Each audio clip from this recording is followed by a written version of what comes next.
रांची के स्वर्ण रेखा नदी के तट पर उकेरी गई 21 महादेव के शिवलिंग।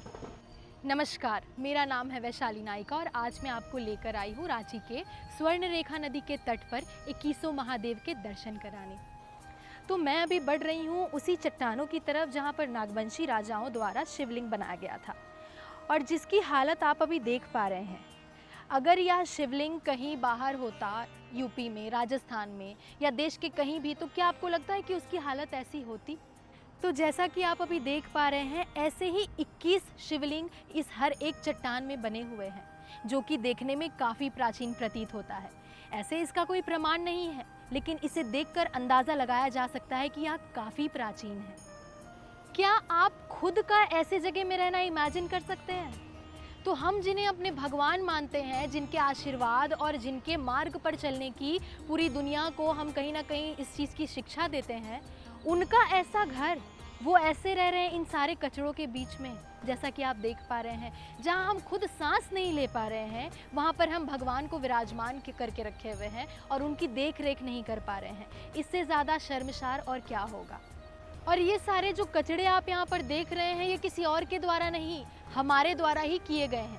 आज स्वर्ण रेखा नदी का पानी इतना गंदा हो गया है। स्वर्ण रेखा नदी को एक समय स्वर्ण रेखा नदी क्यों कहा जाता था? क्योंकि इसमें स्वर्ण के कण पाए जाते थे।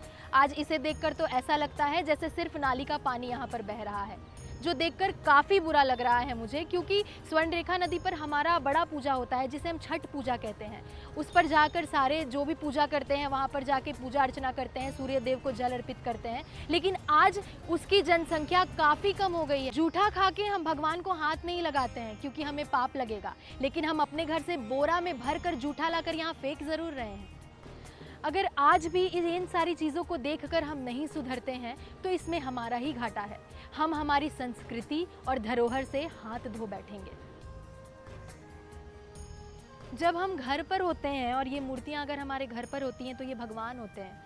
हम इनकी पूजा अर्चना करते हैं। दीपावली में गणेश जी लक्ष्मी माँ को कितना पूजते हैं कि घर लक्ष्मी आएगी, घर में शांति रहेगा। और उसी मूर्ति को पूजा करने के बाद हम इस तरह आकर फेंक देते हैं। नदी है, हम नदी में प्रवाह कर सकते हैं। अगर आपको उसमें भी दिक्कत है तो आप कच्ची मिट्टी की मूर्तियाँ लें, जिसे आप पानी में आसानी से डिज़ोल्व कर सकें।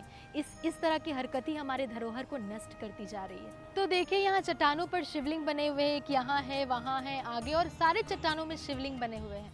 अगर आप भी चाहते हैं हमारी यह जगह संरक्षित रहे, तो कमेंट बॉक्स में हर हर महादेव ज़रूर लिखें।